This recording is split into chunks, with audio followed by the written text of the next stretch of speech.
I'm Celine Williams, and welcome to the Leading Through Crisis podcast, a conversation series exploring resiliency and leadership in challenging times. My guests today are Paul Harrietha and Holly Catalfamo, who are the co-authors of The Invisible Rules: What's Really Holding Women Back in Business and How to Fix It. It's a compelling book based on extensive research and one-on-one interviews with 50 senior female leaders from across Canada. Welcome, Paul and Holly. Thank you. Thank you so much, Celine. Absolutely. I'm excited to have you on. I think this is a really important topic, and I think your book is very necessary these days. So I'm excited to get into some of this.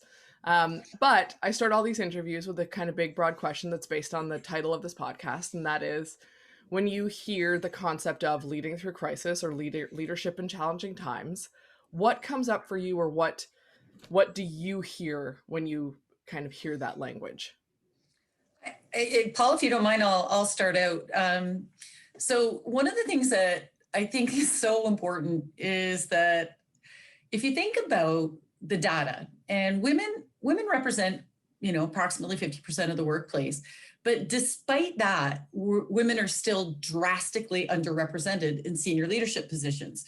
So they hold less than 4% of CEO positions in Canada's leading 100 companies. So, we talk a lot about this war for talent, but we're simply not tapping into the diversity that the workplace holds. So for us, and I think I can speak for Paul and I as my partner, this is not only problematic, but it's something that we should all be concerned about. And part of the passion in the Invisible Rules is, what are we going to do about it? Paul? Yeah, so the issue of crisis, I think, is fundamental as we begin to look at this. Is the war for talent critical? And when you ask me on a personal level, what do I think of crisis? I think of, from a leadership perspective, I think it is incumbent upon the leaders to help anticipate and avoid crisis. Mm-hmm. My view as a former CEO and as someone with a PhD in leadership is there's a single mantra in business that says, the answer to every question that you have from a business perspective is leadership. What do we need to be doing differently? Leadership. How do we need to be more effective? Leadership. And this is where it really comes down to issues of things like gender equity and diversity and inclusion. Is fundamentally, this is something that could be fixed overnight very easily. It's just a function of leadership. So how do we avoid crisis from a gender standpoint, from a war for talent standpoint, for capacity to operate in difficult times in an increasingly global and competitive environment? Well, it comes back to leadership. So until we see diverse groups of leaders, until we see leaders committed to diversity, it's highly unlikely that we are going to see the issue addressed to the point that Holly has acknowledged it. Mm. So first of all, I think we've just solved all the world's problems, leadership. So we're done here. So this is a really great conversation. It is. Great. Wonderful. Theory's good. Execution is hard.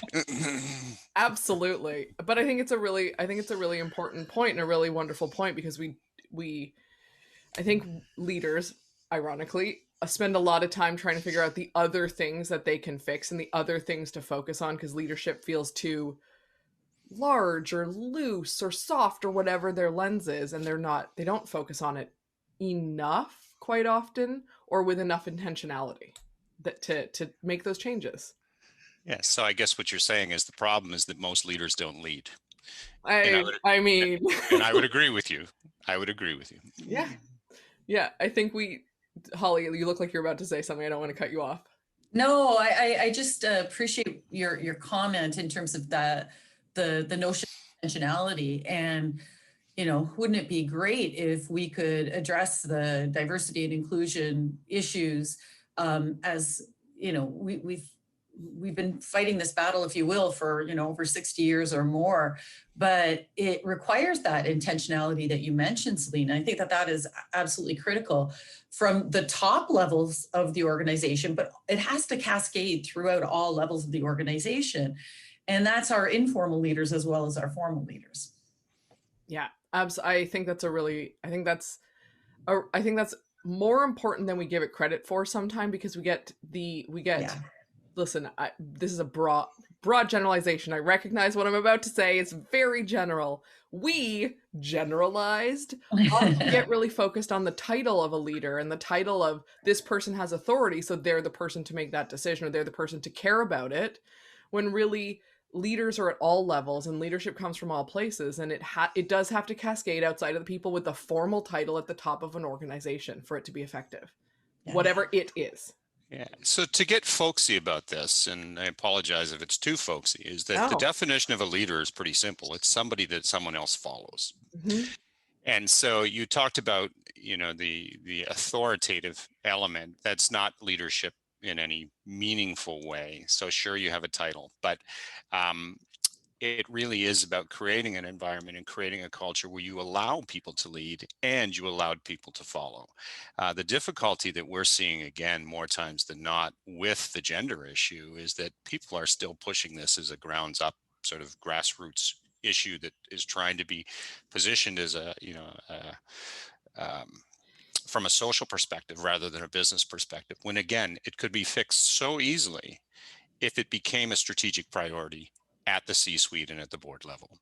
You make that a strategic priority, you put the metrics around it, you put the measures in place, and you hold people accountable for it. Gender equity would disappear in no time at all. And so this is, again, where leadership becomes such a fundamental element, and it has to be driven from the top. But then, to your point, once that happens, it has to become embedded culturally, which is working both up and down and laterally within organizations. So I'm curious about that. I have a question side of what you just said, and I want to acknowledge I love the like top down, bottom up, middle out that you're talking about, like where it's all three, it's not one or the other, or one and a half of the three. I think that's really important. And I'm curious, when you say that it needs to be a strategic initiative, that the gender equity, that's not the language you use, I recognize, I'm sorry, but when what does that look like? Because I hear that, and like I will fully acknowledge that this is potentially going to sound super ignorant, and I'm fine with sounding ignorant, because it's going to be a question. I hear that, and I think of some of the initiatives that were happening primarily in the US, but not exclusively, in like the 80s and 90s around diversity. And it wasn't necessarily gender diversity, but like, we have to hit certain numbers and have people have a certain number of Black folks in leadership position. We have to have a certain number of people of color in these, whatever it is, so it looks like we've hit the numbers. And so I hear what you're saying, and my concern is that another version of that? And I'm not saying that's what it is, but that is my curiosity, is how does it not become another situation like that, which we know didn't always have the best long-term effects. Holly, can I jump in on this one, or did you want to go? I know, I can see that you're trying to jump in, so go for it, Paul, and then I'll build. Well, and again, there's no simple answer. With you. Well, and that would be great, because we've never disagreed before, have we? And to that point, that's part of the reason that we chose to partner on the book, is we thought it was essential, if we were going to do this in a meaningful way, that there was some creative abrasion here, that there was different perspectives brought to the table, and that we could test one another as we move forward, both from a gender standpoint and an experience standpoint. But really what you're talking about is affirmative action. There's this notion. That's the name I could not remember. Thank you. Yes. So there's this notion that we are going to fill spots based on surface level identity issues, color, race, gender. Yep. We're talking about just absolutely opposite to that. What we're doing, so in the book, we have this wonderful line that says, when it comes to gender equity, women need coaching, men need education. So our view is that there isn't this patriarchy that's out there with this broader strategy to keep people down. The decisions that get made as we move up the hierarchy, and the likelihood of bringing white males into the environment on a like hires like basis, is driven through lack of awareness. If we can build awareness and move things forward, then that's great. If that requires quotas at some point, it will require quotas. But what we're actually saying is it shouldn't be an affirmative action thing. What you need to do is to create systems within the organization that de-biases the processes and ensures that in any case you are getting the best possible candidate for a job, not the most convenient candidate, which is what happens. Janice Fukakusa, ex-CFO at RBC, she says, you know, as an Asian woman, I still made the same mistakes. In the heat of the battle, I hired the convenient candidate, not the best candidate, until she changed her perspectives. Mm. So what we're saying is don't hire on the basis of affirmative action. Create systems that allow you to rethink why you're paying people what you're paying them, how you're promoting them, how you're attracting them, how you're motivating them, how you're retaining them, and ensure that you are including individuals in the process who were necessarily relegated out, you know, were not part of that comfortable network of soon to be next promotional hires or other because of gender or other elements. So it's actually, I haven't articulated as well as I might have, but it's the antithesis of affirmative action. It's about ensuring that you have systems in place that will guarantee you get the best candidate, irrespective of those elements that have influenced hiring decisions in the past. Mm.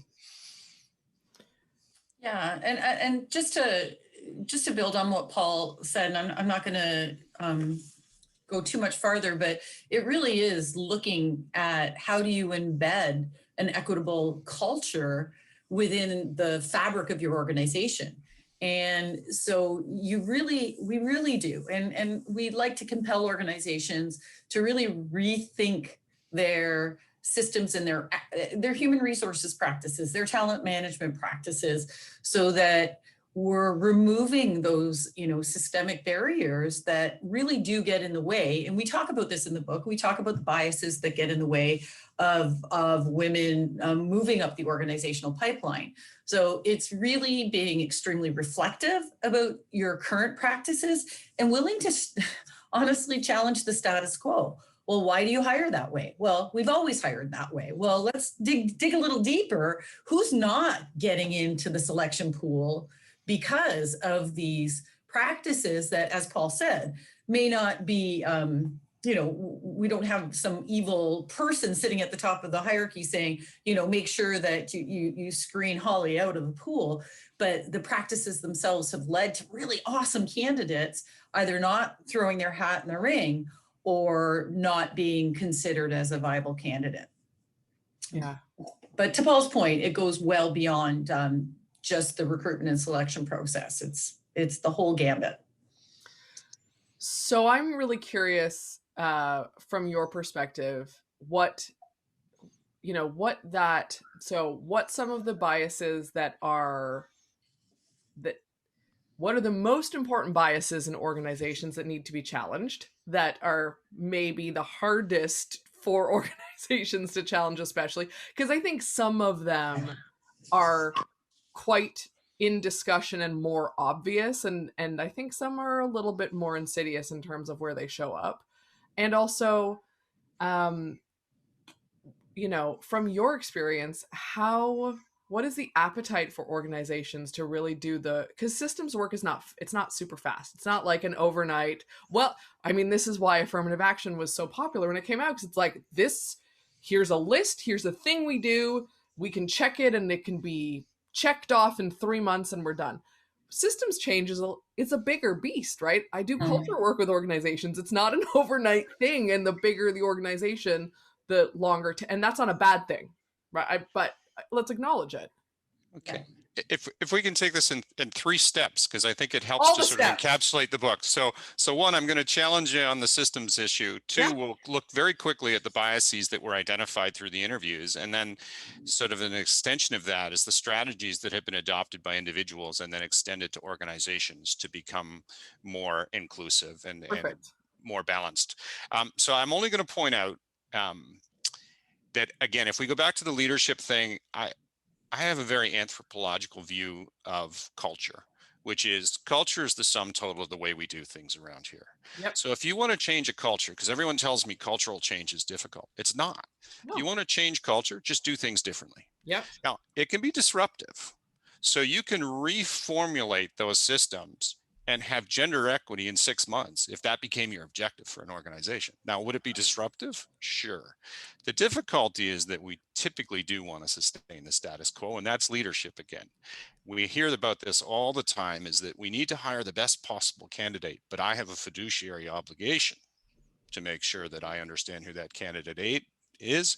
That candidate always invariably happens to be white male and of the same, class, the same network of the hiring manager. We can change all that in a hurry. So what we wanted to do is just to ask two fundamental questions when I looked at the thesis and we looked at the book.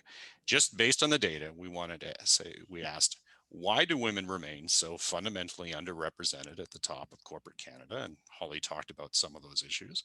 10% of the highest paid people in Canada have the best positions in Canada are female. 90% are men. That's not equitable any way you look at it. And then two, what can we do about it? So we sat down with these 50 remarkable women from across Canada, some of the highest profile leaders in the country, and asked those questions. And they essentially told us that they were burdened by 4 key biases. Now, there are a number, there's lots of them, but the first one was the sense of prove it again. Men tend to be promoted on the basis of their potential and self-promotion, where women tend to be promoted over sustained performance. So this is a bias that makes it very difficult for women to succeed relative to their male partners. The tightrope is the second one, is this notion that women have to create a duality in the workplace and sort of balance their perspectives. And one end, they're supposed to be female, women-like, likable. But when they're too likable and too passive, then they sort of are not viewed as leadership material. But if they're too assertive, on the other hand, then they're dismissed as our favorite B word, yeah. And then they become unlikable. So men don't have to deal with that. Women have to manage that balance as they move forward. The third, the obvious one, is the maternal wall, is this perspective that whether we like it or not in Western society, women continue to have disproportionate responsibility, not just for child rearing, but the whole domestic realm, parental issues, the whole issue, which makes it, again, very difficult for them to continue to assert themselves as aggressively as employees.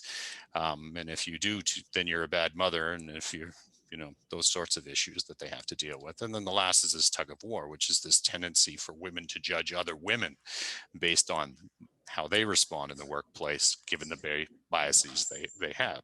So those became fairly fundamental, and that allow us to understand as we move forward how we can begin to address that. And that led to the second question was, well, how did you manage around those biases to become the senior leader that you are? And so we can transition, and then if you have any other questions, great. And if not, Holly could pick it up from there and talk about those key strategies that have been adopted by women to get to the places they need to get to. Listen, I want to hear Holly's perspective on this. So any questions I have, she may answer. So Holly, I'd love to hear. Well, Celine, Paul's done a great job of kind of outlining those biases. I wondered whether or not you wanted to dig into any of those, or are you looking for my perspective on the biases or my personal experiences on the biases? I'm not sure. Or the strategies. Yeah. So, I want to acknowledge that I'm familiar with the content of your book, and I've seen the articles. And so I've heard of those 4 biases. And every time I hear them, I'm like, I don't know a single woman, I don't even care if they're in that kind of leadership level, who has not encountered at least 2, if not more of those consistently, right? So it is a really brilliant, simple way of summing it up. And I think I would be shocked if men who read the book and men who see this don't go, oh yeah, no, that's a real thing as well, right? So as a woman, it's really easy to be like, yes, because I have had that experience. But from the outside perspective, I think I love the way you summed it up. So I want to acknowledge that. But I'd really love to hear the strategies, Holly, because I think that there's so much good stuff in here. Well, and I think it's interesting, Celine, when you talk about, when men hear about these biases, they go, ooh, and that's that awareness building that Paul 100%. about earlier.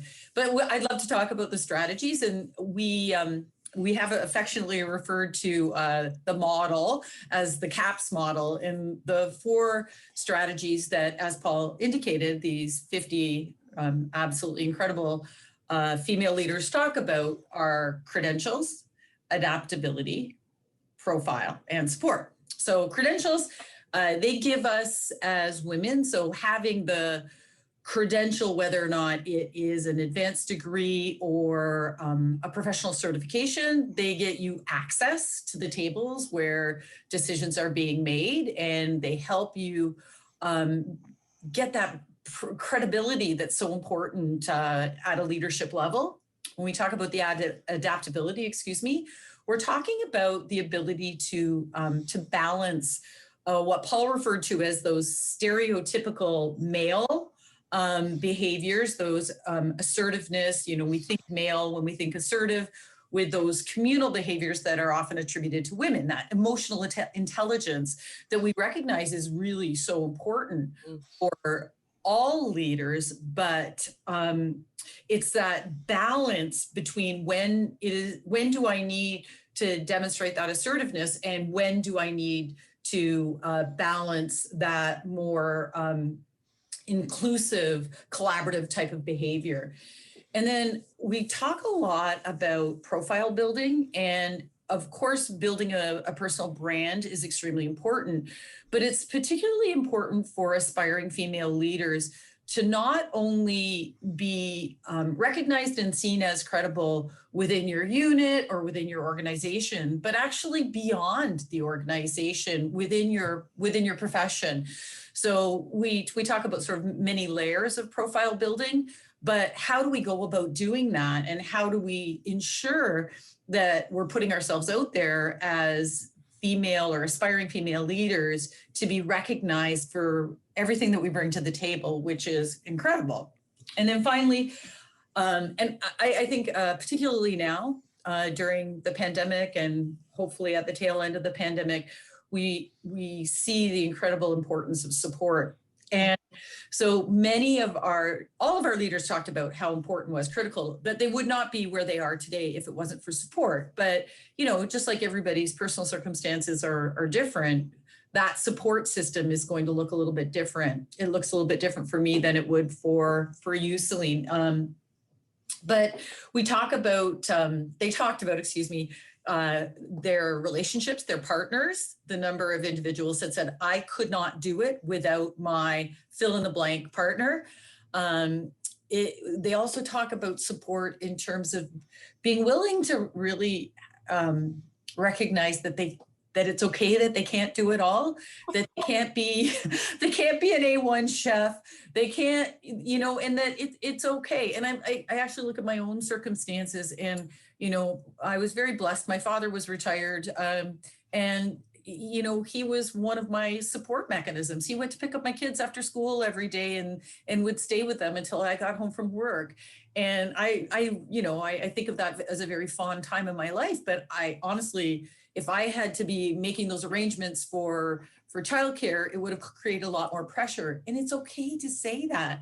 And then finally, and I think this is one of the, something that I feel pretty darn passionate about, as Paul well knows, is sponsorship within organizations.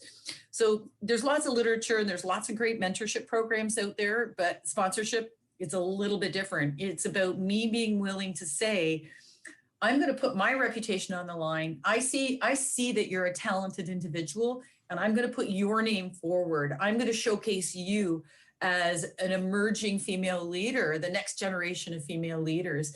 And unfortunately, there aren't a lot of formal sponsorship programs out there in organizations. We're starting to see a little bit more of that, but also, to go back to sort of those biases and, unintentional biases, people tend to sponsor like sponsors like. So it's that, again, Celine, I go back to your original comment, that intentionality of saying, we have incredibly talented individuals out here.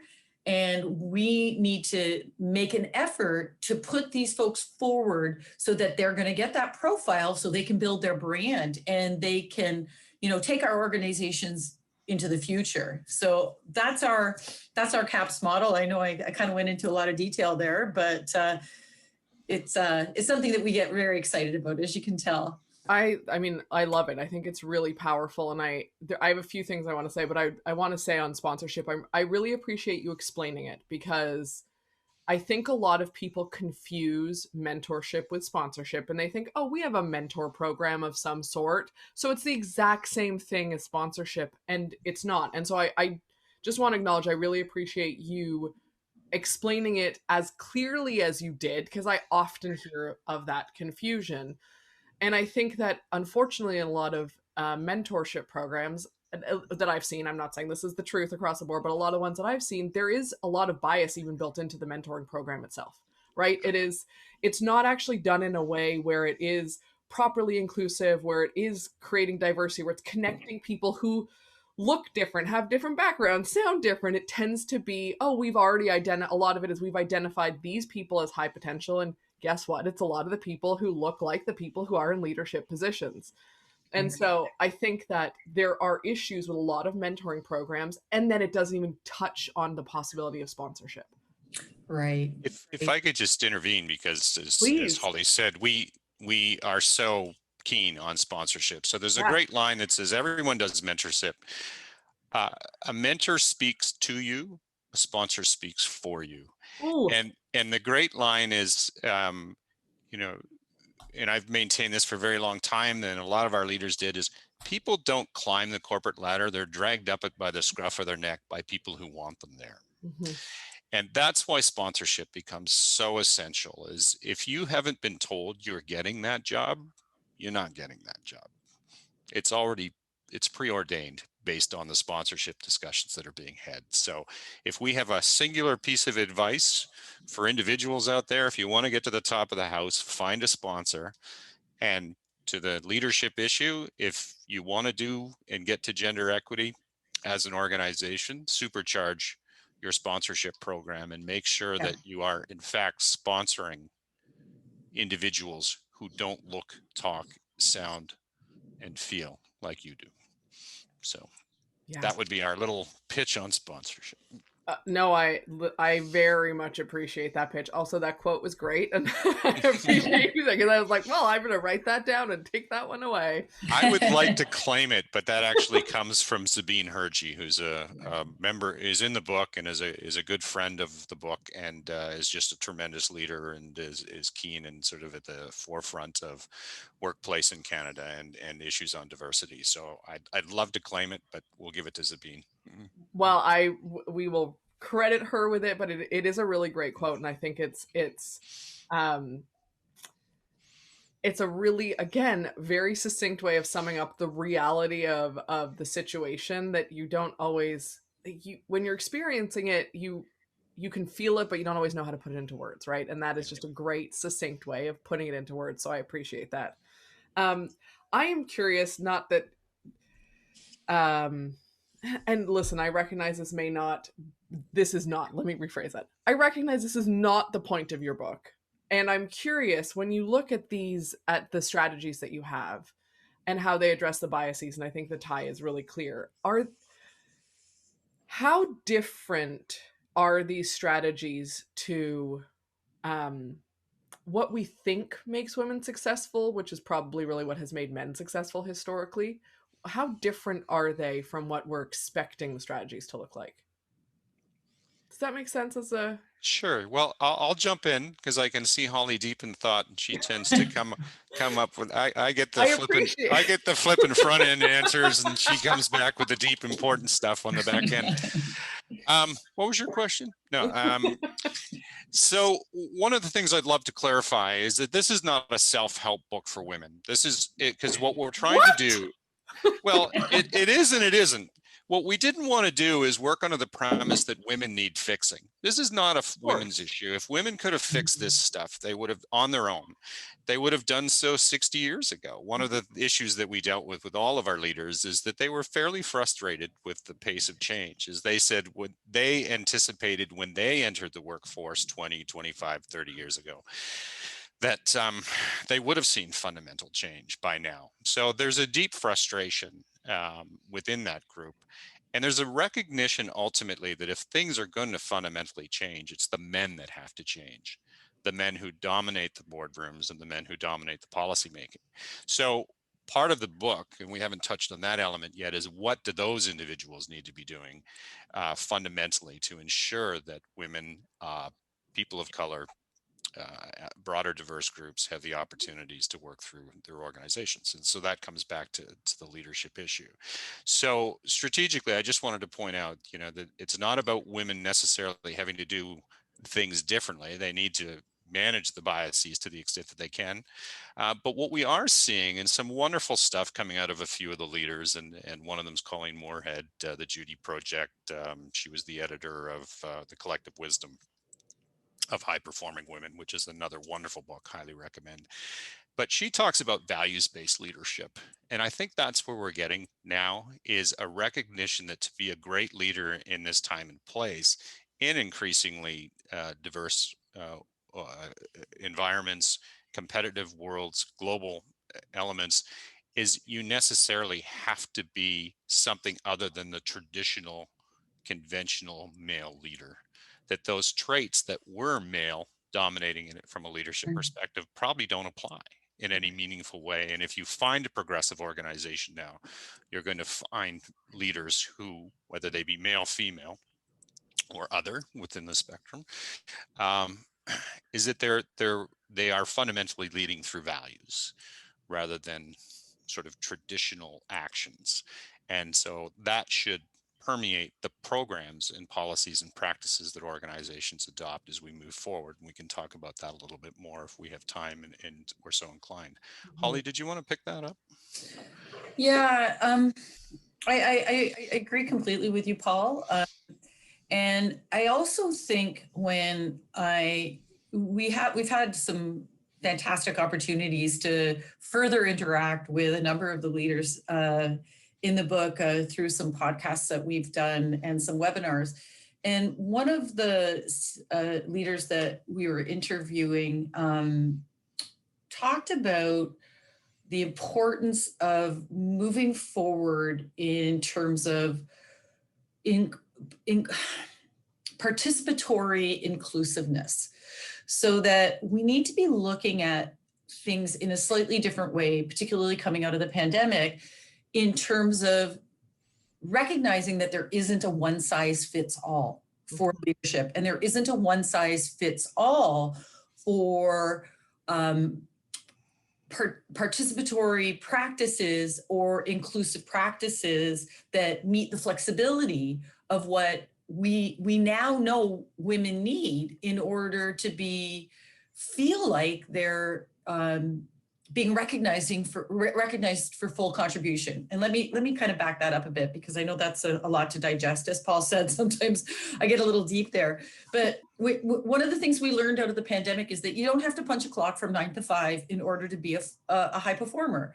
We need to be measuring individuals' performance based on their contribution, not necessarily the time they punch in, they punch out.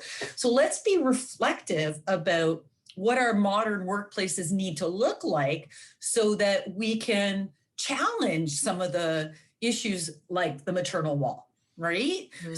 I don't know if you've had this experience, Celine, and Paul, I can't speak for you as well, but I can't tell you how many work meetings I've been on during this pandemic, and I've had moms who are trying to do it all, and they're trying to teach their kids at the same time they're trying to attend meetings, and you'll have a little face pop into the meeting. and that's okay, and that we shouldn't be looking at that as a disruption. It's the way work has to be done. But moving out of the pandemic, what can we do in terms of looking at outcomes-based measurement in terms of performance, as opposed to the number of hours that you're in front of your PC or in front of your MacBook? So I think that really clever organizations are taking a step back and being reflective about what does full participation for women now look like post-pandemic, and what do we need to be doing as organizations to allow for that? Please, if I wasn't clear, please jump in and. No, I think you were very clear. It's not saying here's the one solution that everyone is going to implement and it's going to solve all the world's problems and voila, there you go, enjoy, go forth and prosper. It's saying, it's asking the question for your leadership and your organization to say, what's actually going to work for us? What's actually going to work inside how, whatever our particular history is, whatever our particular makeup is, whatever our particular, industry, whatever it is, what's actually going to work here. And I think that's really important. I feel like I am a broken record about, I don't believe in one size fits all. I've been saying it for years. It is a frustration point with some large consulting companies that I have. I'm not going to name names, where it is very much, this is repeatable. So it's a one size fit all, and where you have to fit into our thing. Yeah. And it's always been very frustrating to me because I don't think that that's the case. Paul? Another great phrase out of the book, and I wish it were mine. But this comes from Barb Svan, who is the new CEO of the University Pension Plan in Ontario, a brilliant woman. And she said, the great thing that we're looking at right now is flexibility without guilt. Yeah. And that becomes essential because, again, when we begin to unpack that, that's not just about women. Yeah. There is this view that most men that I know would have liked to have been more active fathers, would have liked to have participated, would have liked to take time off to go and do these things. But if you think that's a career delay mechanism for women, it can be a career killer for men. This perception that, they're not committed. And this view that somehow these programs that we've looked at in the past, flex time, time off, whatever, were viewed as accommodations to women, right? Really reinforced the notion that women weren't as committed to the workplace as they were. But now if we have this flexibility without guilt that gives men, women, fathers, husbands, the same capacity to take time to adopt, to have their child on their lap during a call, to, if we have hybrid situations where there's balance, where you can have the mother going in one day, the father going into the office the other while they're working through home, is that you can create this equality in the household, this flexibility without guilt, which again, I think goes a long way culturally to leading to gender equity in this sense of treating each other as individuals and as equals in the workplace as we move forward. So there may be a positive as we move outside of this. I think I love that language as well. I think it's really important. And I think that it also, as someone who does not have children and has never wanted to have children, I will fully own that is my life. But I took care of my mother when she was sick before she died. And I was heavily involved when my father, when I was sick, when I was in my early 20s. And I didn't have a lot of, especially in my early 20s when I was working in the corporate world and it wasn't my own business, I really didn't have a lot of flexibility. And it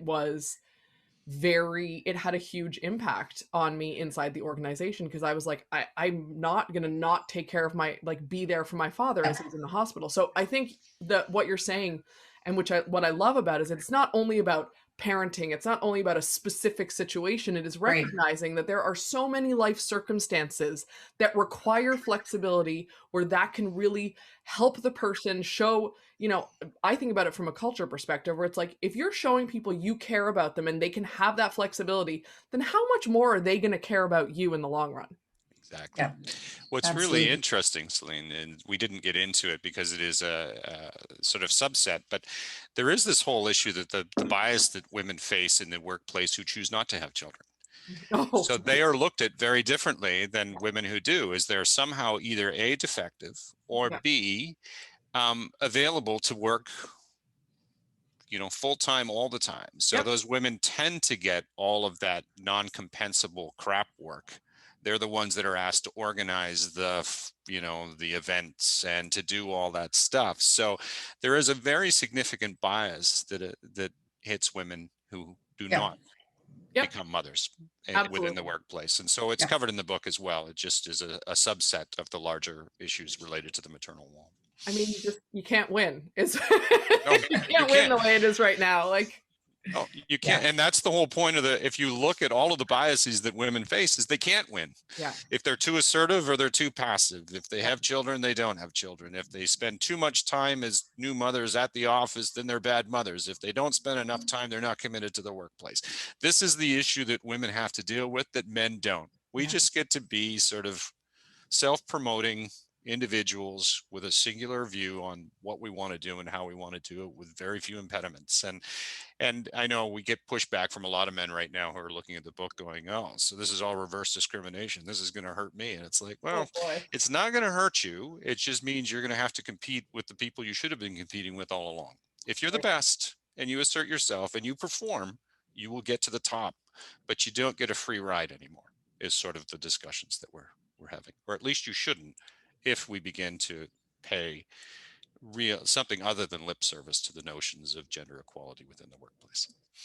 Yeah, it's so reminiscent of a lot of the conversation that's happening around, like, what with Black Lives Matter and the issues around Aboriginal rights and all these things, where a lot of the pushback is exactly that. Well, it's going to affect me as a white person, whatever the case may be. It's going to take away from me. And it's like, well, actually, it just means that everyone has a fair shot Yeah, at getting into the position. You're just not entitled to it. Like, it doesn't mean so it's really interesting how it's the same.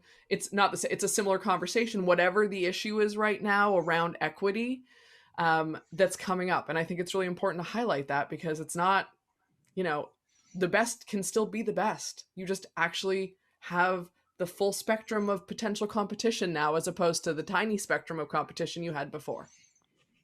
Exactly. Well said. I know that we need to wrap this up soon. I want to ask a question, and then I'm going to ask if you have anything to summarize.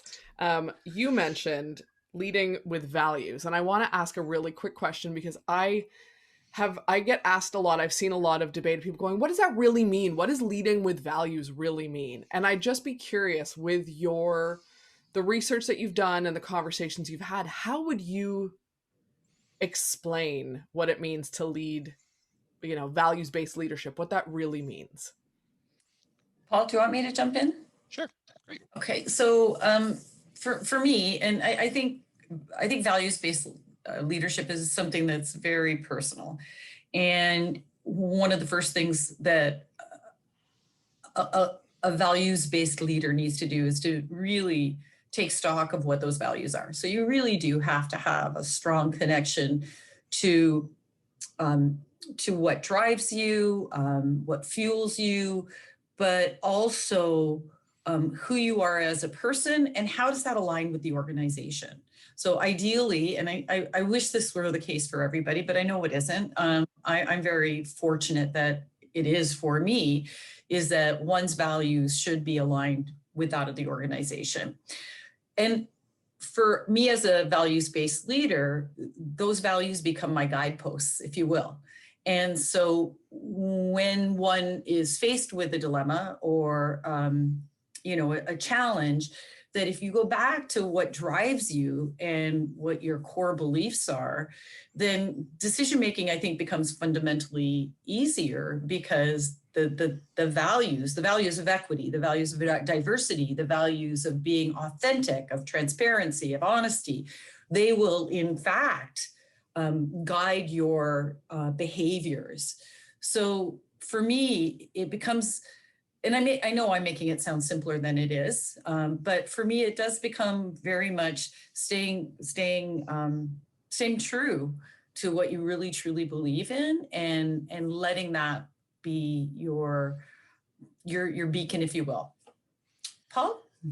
Yeah, so again, I thank very much Colleen Moorhead and her group in the Judy Project for much of this thinking. But the reality is, and the word's becoming a little overused, but it goes to authenticity. So many of the women that we talked to said that they were coached early in their careers to adopt truly masculine views of leadership and assert themselves in ways that was not authentic to them. And it ultimately becomes soul destroying. And that's why if you begin to look, you see so many of the senior women that we talk to who abandon conventional pipelines to start their own businesses and to become entrepreneurs or to move into different environments. And it's no surprise we had people like Christine McGee, who are in the book Sleep Country Canada, that was her view. These are women that would have succeeded in any environment because they're remarkable. But what it allowed them to do at some point is to be themselves. And if you begin to look at the literature, what's the number one thing that people want in a leader? It's honesty. Mm-hmm. It's compassion, it's empathy, it's all those things. So we're beginning to see this movement away from views of masculine versus feminine perspectives on leaderships or leadership traits, and seeing this amalgamation. We've called it androgynous leadership, where when people get to a certain level, they can now be themselves and to be leaders and to be assertive where they need to be, and just to be honest day in and day out based on who they are and what they do.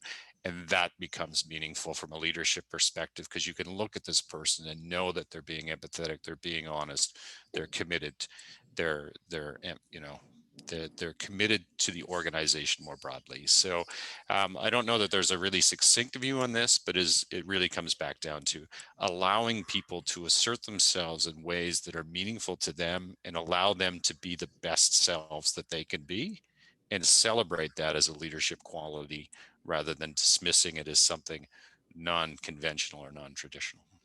I love that. So I'm going to ask the question of each of you, is there anything that we didn't get to that you want to make sure you bring up before we wrap this up? And or is there something you want to emphasize that you're like, don't forget this key point at the end of the conversation for the listeners? And because this was just what we were talking about, would you be open to sharing what your values are with our listeners? First or second, my friend? You want to go? Yeah, I'm just trying to think what else we wanted to share. I guess it's just a challenge. I'd like to put a challenge out there and say, you know, again, and Paul mentioned this earlier, if this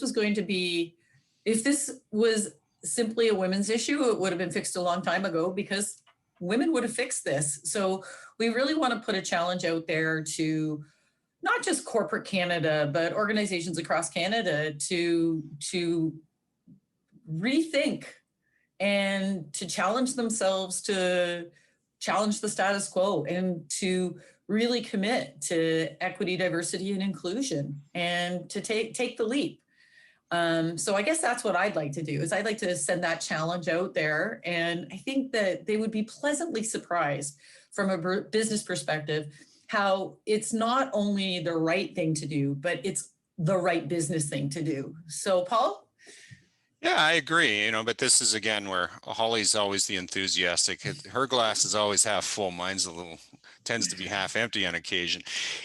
I don't think people will accept the challenge for challenge sake. They haven't so far. They're too blinded on what they perceive their roles are within organizations. And I think it really comes down to boards and C-suites. If you're committed to gender equity and then broader diversity, then your C-suite will reflect that, as will your board. And so I think it starts at the board. Balance them. Mm-hmm. Make sure that you have at least 30% of your board that's female. We've seen when you have critical mass that begins to impact decision making within most organizations. And by the way, all this risk aversion stuff, the studies show that women on boards tend to be less risk averse than men because they make informed decisions. So you will have this dynamic on the board. Once you have a balanced board, it will permeate through the organization. We see people can look up and actually see that there is a commitment to these organizations, and that and something I can aspire to, because I see myself reflected in that board. So I would challenge boards, and then I would say, and if you don't accept the challenge, then I would, as 50% of the women in our book did, support quotas. It's Yeah. time. They said they hate them. They hate the notion of them. But because the organizations have not, over the past 60 years, taken it upon themselves to do the right things, it's time to have it imposed. So I think it's an interesting consideration. Yeah, I appreciate that. Um, so our this will all be in the show notes, but your book, Invisible Rules: What's Really Holding Women Back in Business and How to Fix It, is available at all major retailers, online or otherwise. So if you're in Canada, Chapters Indigo or Amazon, it's available everywhere. And they can find out more about you at capsleadership.ca, which will be in the show notes. Thank you, Holly and Paul, for joining me. This was a really great conversation. I love this topic, so I really appreciate you playing with me inside of this. Thank you so much, Celine. It was delightful to spend this time with you. Thank you. Thanks for joining me today on the Leading Through Crisis podcast. If you enjoyed this conversation, please take a minute to rate and review us on your podcast app. If you're interested in learning more about any of our guests, you can find us online at www.leadingthroughcrisis.ca.